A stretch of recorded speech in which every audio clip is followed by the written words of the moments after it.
Hello students, welcome to my YouTube channel. আজকের sister নিবেদিতার লেখা অমরনাথ তৃতীয় ভিডিও। আমরা এর আগে পার্ট 1 ভিডিও এবং পার্ট 2 ভিডিও আপলোড করেছি। এটি হচ্ছে পার্ট 3 ভিডিও। পার্ট 2 ভিডিওতে যেখানে আমরা শেষ করেছিলাম ঠিক তার পর থেকেই আজকের আমরা আলোচনা করব। যারা পার্ট 1 এবং পার্ট 2 ভিডিও দেখোনি তোমরা অবশ্যই পার্ট 1 এবং পার্ট 2 ভিডিওটা দেখে তারপরে পার্ট 3 ভিডিওটা দেখো। চলো আমরা পার্ট 2 ভিডিওতে শেষ করেছিলাম এখানেই যে no one seemed to find anything incongruous or surprising. কারোর মনে হয়নি এটা বেমানান বা বিস্ময়কর। ঠিক তারপর থেকে দেখো এখন শুরু করছি। লিভিং ইসলামাবাদ ছেড়ে উই কট আপ সামহোয়ার, আমরা মিলিত হয়েছিলাম সামহোয়ার কোথাও, উইথ দ্য পিলগ্রিমেজ তীর্থযাত্রীদের সঙ্গে আমরা কোথাও মিলিত হয়েছিলাম। অ্যান্ড ক্যাম্পড উইথ ইট, আর সেই তীর্থযাত্রীদের সঙ্গে ক্যাম্পড মানে শিবির স্থাপন করেছিলাম। ফর দ্যাট নাইট, ওই রাত্রের জন্য। কোথায় ক্যাম্প স্থাপন করা হয়েছিল? অ্যাট পবন বলে একটি জায়গা। A place famous for its holy springs. Pawan এমন একটি জায়গা যেটা ফেমাস প্রসিদ্ধ ফর ইটস হোলি স্প্রিংস, তার সেই পবিত্র ঝর্ণার জন্য প্রসিদ্ধ। আই ক্যান রিমেম্বার ইট, আমি এখনও মনে করতে পারি। রিমেম্বার মিন্স মনে করা। The brilliance of the lights, brilliance means উজ্জ্বলতা, অফ দ্য লাইট সেই আলো, সেই আলোর উজ্জ্বলতা আমি এখনও মনে করতে পারি। রিফ্লেক্টেড, এরা প্রতিফলিত হয়েছিল in the clear black water, সেই স্বচ্ছ কালো জলে। অফ দ্য ট্যাঙ্ক মিন্স জলাধার, মানে যেখানে আমরা ছিলাম পবনে, সেই পবনের পাশে একটি জলাধার ছিল। সেই জলাধারে যে জলটা ছিল একদম পরিষ্কার কালো জল, এবং সেই জলে আলোর যে উজ্জ্বলতা প্রতিফলিত হচ্ছিল, দ্য ব্রিলিয়ান্স অফ লাইটস, আলোর যে উজ্জ্বলতা রিফ্লেক্টেড প্রতিফলিত হয়েছিল সেই জলাধারের কালো জলে। দ্যাট ইভিনিং, ওই দিন সন্ধ্যাবেলা, বলছে এটা আমার এখনও মনে পড়ে। অ্যান্ড থ্রংস অফ পিলগ্রিমস মানে হচ্ছে, পিলগ্রিমস মিনস হচ্ছে তীর্থযাত্রী, থ্রংস মানে হচ্ছে আমরা বলতে পারি তীর্থযাত্রীদের সমাবেশ বা ভিড়, মানে এত তীর্থযাত্রীদের ভিড়। প্রসিডিংস, তারা অগ্রসর হচ্ছিল ইন লিটল গ্রুপস, ছোট ছোট দলে দলে, মানে এত তীর্থযাত্রীর সমাবেশ, তারা ছোট ছোট দলে অগ্রসর হচ্ছিল। ফ্রম শ্রাইন টু শ্রাইন, একটা মন্দির থেকে আর একটা মন্দিরে, অর্থাৎ সেই অমরনাথ যেতে গেলে অমরনাথের পথে বহু ছোট ছোট মন্দির দেখা যায়, সেই তারা একটার পর একটার মন্দির অতিক্রম করে করে তারা অগ্রসর হচ্ছিল। At Pahalgam, the village of the shepherds, এবার আমরা পৌঁছে গেলাম পেহেলগাঁও বলে একটি জায়গা। The village of the shepherds, সেটা হচ্ছে একটি গ্রাম, এটা রাখালিদের গ্রাম বা রাখালদের গ্রাম। শেফার্ডস মিন্স রাখাল বালক বা রাখাল, এই রাখালদের গ্রাম। The camp halted for a day, এই পেহেলগামে ক্যাম্প মানে সেই শিবির, হল্টেড ফর আ ডে, একদিনের জন্য সেখানে বিরতি নেয়, মানে পেহেলগামে গিয়ে আবার সেখানে শিবির করা হয়। The camp halted for a day, সেই শিবির সেখানে বিরত নিয়েছিল একদিনের জন্য। কেননা টু কিপ একাদশী পালন করার জন্য। একাদশী হচ্ছে একটি holy day in the Hindu lunar calendar, observed with fasting and prayers. Ekadashi পালন করা হয় না খেয়ে, উপবাস করে এবং প্রার্থনা করে এই একাদশী পালন করা হয়। তাহলে একাদশী পালন করার জন্য পেহেলগামে, যেটাকে বলা হচ্ছে রাখালদের গ্রাম, সেই গ্রামে শিবির করা হলো। ইট ওয়াজ আ বিউটিফুল লিটল রেভাইন, এই যে পেহেলগামটা কেমন ছিল, এটা ছিল একটি সুন্দর ছোট্ট সরু উপত্যকা। বিউটিফুল সুন্দর, লিটল ছোট্ট, রেভাইন মিন্স হচ্ছে উপত্যকা, একটা ছোট্ট সরু উপত্যকা। ফ্লোট যে উপত্যকার তলদেশ, ফ্লোর মিন্স একেবারে তলদেশ, উপত্যকার তো নিচের অংশটা, ফ্লোর সেই মেঝে যাকে বলা হয়, সেই নিচের অংশটা কেমন ছিল? For most part with Sandy islands. সেই উপত্যকার নিচের অংশটা, অধিকাংশ অংশ, মোস্ট পার্টটা কেমন ছিল না? স্যান্ডি আইল্যান্ড, যেখানে একটা বালিয়াড়ির দ্বীপ ছিল, যেখানে দ্বীপ ছিল, অনেকগুলো দ্বীপ ছিল, সে দ্বীপগুলো হচ্ছে বালিময় দ্বীপ বা বালুকাময় দ্বীপ সেখানে ছিল। In the pebble on bed of a mountain stream. আর সেই বালিয়াড়ি যে দ্বীপগুলো কোথায় অবস্থিত না? Pebble on bed, pebble on মানে কি? পাথর ক্ষয়ে যাওয়া, পেবল মিনস নুড়ি পাথর, পাথর, অন মানে ক্ষয়ে যাওয়া, বেড মানে এখানে বিছানা, of a mountain stream. Mountain stream মানে হচ্ছে পাহাড়ি ঝর্ণা বা পাহাড়ি স্রোত। তাহলে পাহাড়ি ঝর্ণার ফলে পাথর কি হয়ে গেছে? ক্ষয়ে গেছে। জলের স্রোতে পাকটার পর পাথর, একটার সঙ্গে একটা পাথর ধাক্কা লেগে সেই পাথরগুলো ক্ষয়ে যায়। তো পাথর ক্ষয়ে যাওয়ার ফলে একটা সমতল ভাব তৈরি হয়েছে, এবং সেই সমতলের উপরে বালির দ্বীপ সৃষ্টি হয়েছে। হ্যাঁ, আর সেখানেই অবস্থিত এই সুন্দর ছোট্ট উপত্যকাটি। দ্য স্লপস অ্যাবাউট ইট, স্লপ মানে ঢাল, অ্যাবাউট ইট এই উপত্যকার চারিপাশে ঢাল রয়েছে। সেই ঢালগুলো কি ছিল না? Were dark with pine trees, সেই ঢালগুলোতে পাইন গাছে ভর্তি ছিল। ডার্ক উইথ পাইন ট্রিজ মানে হচ্ছে কভার্ড উইথ পাইন ট্রিজ, মানে সেই উপত্যকার যে ঢাল, দু সাইডে ঢাল রয়েছে, সেই দু সাইডের ঢালে প্রচুর পাইন গাছ রয়েছে। And over the mountain at it's head, এবং সেই উপত্যকার মাথায়, পাহাড়ের উপরে, ওভার দ্য মাউন্টেন পাহাড়ের উপরে কি দেখা যাচ্ছিল? ওয়াজ সিন, তাহলে উপত্যকার মাথায় পাহাড়ের উপরে দেখা যাচ্ছিল অ্যাট সানসেট সূর্যাস্তের সময়, দ্য মুন চাঁদ। যখন সূর্য অস্ত গেল তখন সেই পাহাড়ের উপর দিয়ে চাঁদকে দেখা যাচ্ছিল। নট এট ফুল, তখনও চাঁদটি পরিপূর্ণভাবে দেখা দেয়নি। It was the scenery of Switzerland or Norway, এই দৃশ্যটা দেখে কি মনে হয়েছিল না? এটা ছিল সেই দৃশ্য যেটা সুইজারল্যান্ড আর নরওয়েতে দেখা যায়। সিনারি মিন্স যে প্রাকৃতিক দৃশ্য, যে সৌন্দর্য, সেই যে সৌন্দর্য সুইজারল্যান্ডে গেলে দেখা যায় বা নরওয়েতে গেলে দেখা যায়, সেই একই দৃশ্য যেন এই পেহেলগাঁও উপত্যকায় দেখা যাচ্ছে। অ্যাট দেয়ার জেন্টেলেস্ট অ্যান্ড লাভলিয়েস্ট, কেমন ছিল? সবচেয়ে শান্ত, জেন্টেলেস্ট মিন্স সেই দৃশ্যটি ছিল সবচেয়ে শান্ত, অ্যান্ড লাভলিয়েস্ট সবচেয়ে সুন্দর। Here we saw the last of human dwellings. Here we saw বলছে এখানে, we saw আমরা দেখলাম, the last শেষবারের মতো, আমরা এখানে শেষবারের মতো দেখলাম। কি দেখলাম? হিউম্যান ডুয়েলিংস মানুষের বসবাস দেখলাম। এ ব্রিজ একটি সেতু দেখলাম।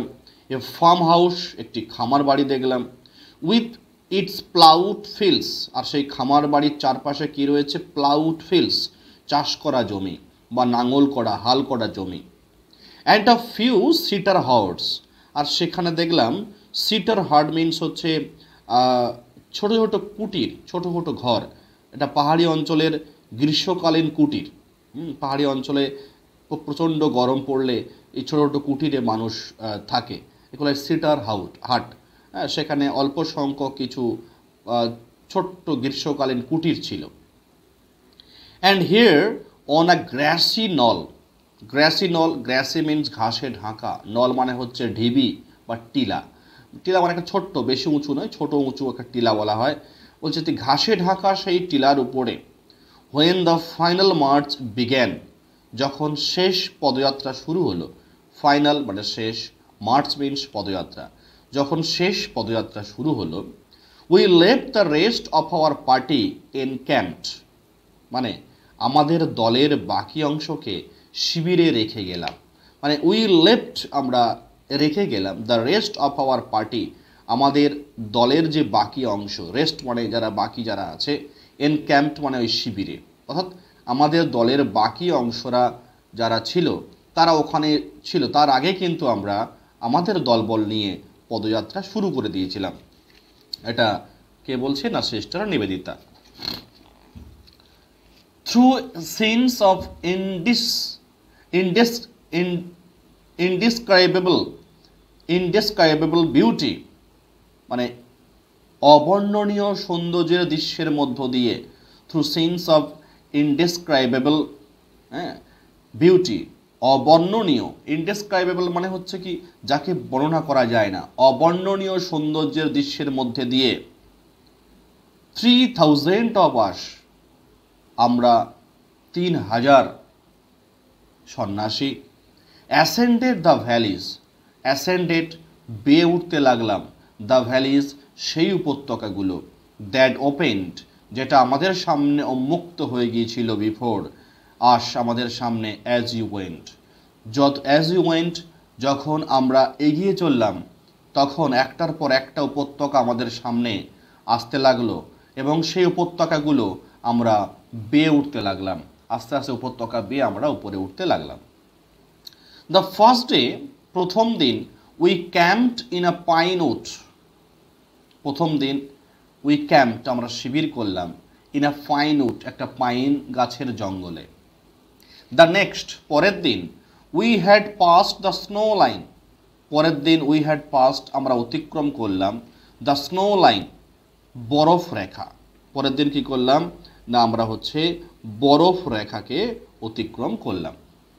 And pitched our tent, pitched মানে খাটালাম আমাদের তাঁবু, tent, beside a frozen river, frozen river means বরফে ঢাকা একটা নদী, বরফে ঢাকা একটা নদীর পাশে আমরা তাঁবু খাটালাম। Pitched our tents beside a frozen river.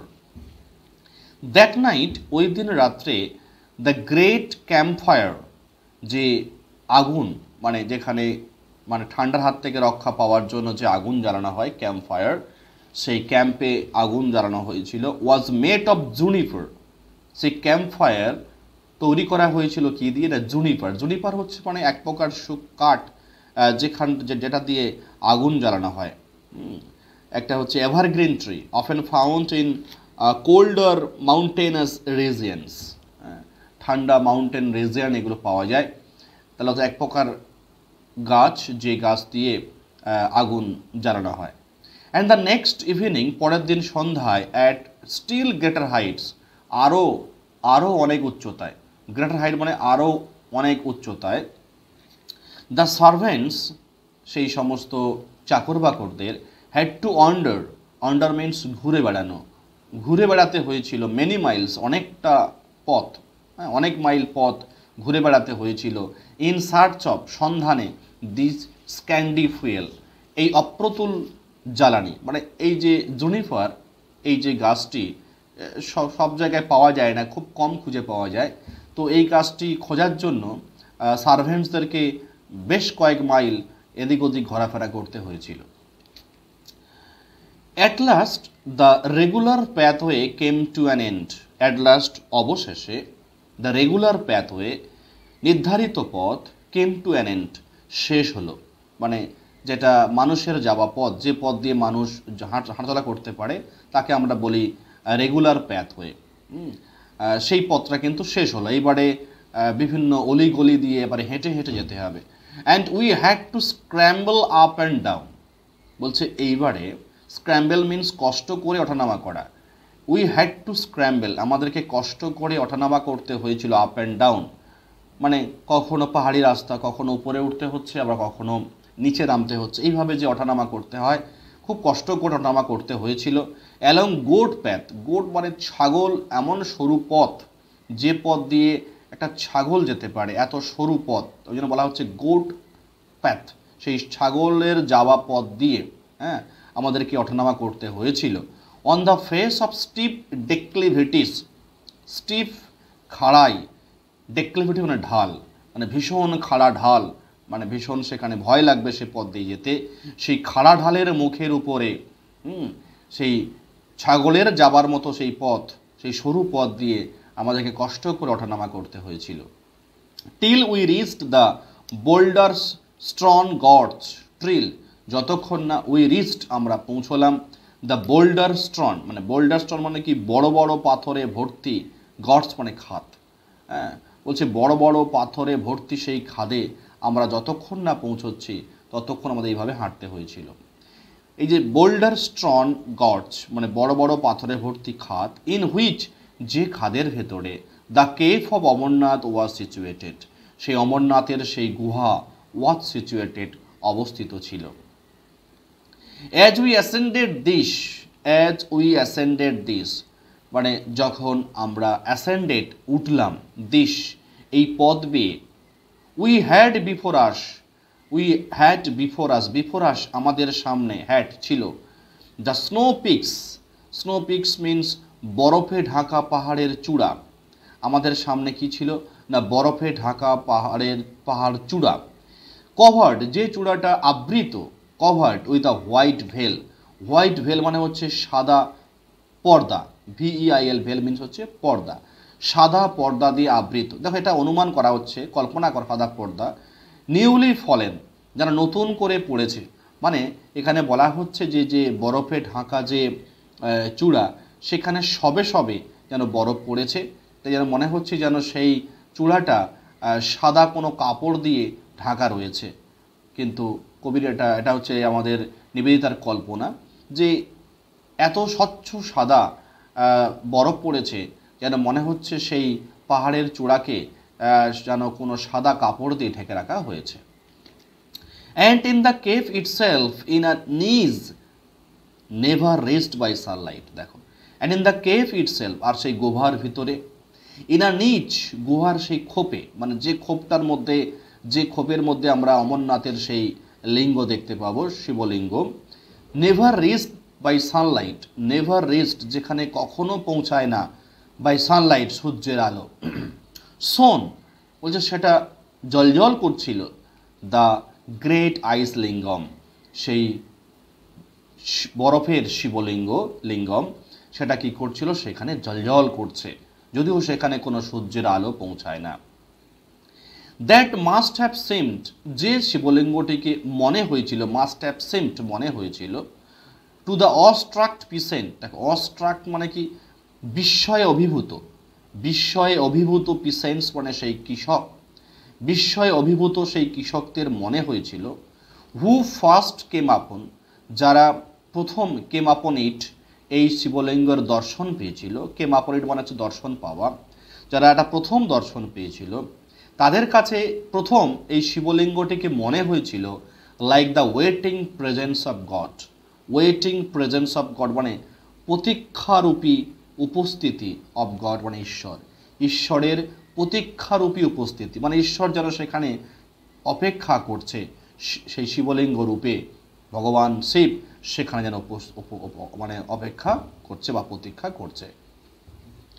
The স্বামী had observed every right of the pilgrimage. The Swamiji had observed পালন করেছিলেন, এভরি রাইট প্রত্যেকটি আচার বা নিয়ম, RITE রাইট মানে আচার বা নিয়ম, অফ দ্য পিলগ্রিমেজ সেই তীর্থযাত্রার প্রত্যেকটা আচার বা নিয়ম কানুন তিনি মেনেছিলেন। অ্যাজ হি কেম অ্যালং যখন তিনি আসছিলেন সেই সময় যা যা আচার বা নিয়ম পালন করতে হয় তিনি সব কিছুই পালন করেছিলেন। He had told the beads. দেখো টোল্ড দ্য বিটস মানে হচ্ছে জব করা, টেল বিটস মানে হচ্ছে জব করা, তিনি জব করেছিলেন। কেপ্ট ফাস্টিং তিনি উপবাস রেখেছিলেন। And bath in the ice cold water এবং স্নান করেছিলেন আইস কোল্ড ওয়াটার সেই বরফে ঠান্ডা জলে, অফ 5 স্ট্রিমস এই 5টা সমুদ্রের সেই বরফের ঠান্ডা জলে তিনি স্নান করেছিলেন। ইন সাকসেশন পরপর, যে 5টা সমুদ্র পরপর পড়বে, পরপর সেই নদীতে তিনি স্নান করেছিলেন। ক্রসিং দ্য রিভার গ্র্যাভেলস, ক্রসিং মানে কি পেরিয়ে, দ্য রিভার গ্র্যাভেলস নদীর কঙ্কর ঢালা পাড়, নদীর সেই কঙ্কর ঢালা পাড় পেরিয়ে তিনি স্নান করেছিলেন পরপর সমুদ্রে বা নদীতে, 5টা নদীর জল ঠান্ডা জলে, অন আওয়ার সেকেন্ড ডে দ্বিতীয় দিনে। অ্যান্ড নাও আর এখন, as he enter the cave আর যখন তিনি প্রবেশ করলেন সেই অমরনাথ গুহায়, এন্টার মানে হচ্ছে প্রবেশ করা, ইট সিম টু হিম তার কাছে মনে হয়েছিল, সিমড মিনস মনে হওয়া, ইট সিম টু হিম তার কাছে মনে হয়েছিল, অ্যাজ ইফ যেন হি স শিবা, যেন তিনি ভগবান শিবকে দেখতে পেলেন, মেড ভিজিবল বিফোর হিম, যেন তিনি সচক্ষে দেখতে পেলেন। মেড ভিজিবল মানে দৃশ্যত হলো, বিফোর হিম তার সামনে, তার সামনে যেন ভগবান শিব স্বামীজিকে দেখা দিলেন। অ্যামিডস দ্য বাজিং, অ্যামিডস মানে হচ্ছে মধ্যে, দ্য বাজিং মানে গুঞ্জন, মানে চারিদিকে ভক্তরা বিভিন্ন প্রার্থনা করছে তার যে গুঞ্জন। A swarming noise of the pilgrim crowd, pilgrim crowd মানে হচ্ছে সেই তীর্থযাত্রীদের যে ভিড়, সোয়ার্মিং নয়েজ সেই যে একটা গুঞ্জন শব্দ, হ্যাঁ ভিড়ের শব্দ, সোয়ার্মিং নয়েজ মিনস ভিড়ের শব্দ, তীর্থযাত্রীদের ভিড়ের শব্দ। অ্যান্ড দ্য ওভারহেড আর মাথার উপরে দ্য ফ্লাটারিং অফ দ্য পিজিয়ন্স, পায়রার সেই ডানার ঝাপটানি শব্দ, হ্যাঁ ফ্ল্যাটারিং মানে ডানার যে ঝাপটা মারছে তার যে শব্দ, অফ পিজিয়ন্স পায়রা। বলছে এত কিছুর মধ্যে হি নেলড, স্বামীজি হাঁটু গেড়ে বসলেন, অ্যান্ড প্রস্টেটেড 2 or 3 times, দুই কি তিনবার তিনি ষষ্ঠাঙ্গে প্রণাম করলেন। প্রস্টেট মানে ষষ্ঠাঙ্গে প্রণাম করলেন। আননোটিসড, সবার অলক্ষ্যে, সেটা কেউ লক্ষ্য করেনি। অ্যান্ড দেন তারপরে অ্যাফ্রেড, ভয় পেলেন, লিস্ট পাছে না, ইমোশন মাইট ওভারকাম হিম, তিনি আবেগ তাড়িত হয়ে না যান। ইমোশন মানে আবেগ, মাইট ওভারকাম হিম মানে তাকে আবেগ না যেন গ্রাস করে ফেলে, তিনি আবেগ তাড়িত না হয়ে পড়েন, তিনি আবেগে ভেসে না যান, সেই ভয়ে হি রোজ, স্বামীজি উঠে পড়লেন, অ্যান্ড সাইলেন্টলি, ধীরে ধীরে, উইথড্রিউ, ওখান থেকে বেরিয়ে গেলেন বা সরে গেলেন। হি সেড আফটারওয়ার্ডস, পরে তিনি বলেছিলেন, আফটারওয়ার্ডস মানে পরে, হি সেড তিনি বলেছিলেন, দ্যাট যে ইন দিস ব্রিফ মোমেন্টস, এই অল্প মুহূর্তের মধ্যে, এই সকল ছোট ছোট মুহূর্তের মধ্যে, হি হ্যাড রিসিভ, তিনি পেয়েছিলেন, ফ্রম শিবা, শিবের কাছ থেকে তিনি পেয়েছিলেন, দ্য গিফট, উপহার অব অমর, অমর মিনস অমরত্বের, তিনি অমরত্বের উপহার পেয়েছিলেন। সেটা কি? Not to die until he himself had willed it, not to die, তিনি মরবেন না আনটিল, হ্যাঁ হি হ্যাড, যদি না, he himself had willed it, will মানে ইচ্ছা, অর্থাৎ তিনি যতদিন না চাইবেন, ইচ্ছা করবেন, ততদিন তিনি মরবেন না। এই অমর বরটি তিনি শিবের কাছ থেকে পেয়েছিলেন। ইন দিস ওয়ে, আর এইভাবে, পসিবলি সম্ভবত, ওয়াজ ডিফিটেড অর ফুলফিলড, পরাজিত হয়েছিল বা পরিপূর্ণ হয়েছিল, দ্যাট প্রেজেন্টিমেন্ট, সেই পূর্বানুভূতি মানে পূর্ব অনুভূতি, দেখো সেই দ্যাট প্রেজেন্টিমেন্ট মানে হচ্ছে সেই পূর্ব অনুভূতি যেটা পরাজিত হয়েছিল বা পরিপূর্ণ হয়েছিল, সেই অনুভূতিটা কি না, হুইচ হ্যাড হন্টেড হিম, যে অনুভূতিটা হ্যাড হন্টেড হিম, তাকে তাড়া করত, ফ্রম চাইল্ডহুড, সেই ছোটবেলা থেকে, কি, দ্যাট যে he would meet with death, Swamiji মৃত্যুর মুখোমুখি হবেন, উড মিট উইথ ডেথ, মৃত্যুর মুখোমুখি, ইন আ শিবের টেম্পল, একটা শিব মন্দিরে, অ্যামংস দ্য মাউন্টেন মানে পাহাড়ে ঘেরা, অ্যামংস দ্য মাউন্টেন পাহাড়ে ঘেরা কোনো শিব মন্দিরে বিবেকানন্দের মৃত্যু হবে। হ্যাঁ, এই যে একটা ভবিষ্যৎবাণী ছিল, এই যে পূর্ব অনুভূতি ছিল, প্রেজেন্টিমেন্ট, যেটা তাকে ছোটোবেলা থেকেই তাড়া করে বেড়াতো, সেটা মনে হয় ভুল প্রমাণিত হলো, সেটা এখানে বলছে যে হয়তো সেটা ভুল প্রমাণিত হলো বা সেটা পরাজিত হলো। আচ্ছা, এটা গেল এই পর্যন্ত আমাদের আজকের ভিডিও, পার্ট 3 ভিডিও। আমরা বাকি যে অংশটুকু রয়েছে সেটা পার্ট 4 ভিডিওতে আনবো। যদি এখানে তোমাদের কোনো অংশটি যদি বুঝতে অসুবিধা হয়, তোমরা অবশ্যই সেটা কমেন্টে জানিও। ভালো থেকো এবং সুস্থ থেকো।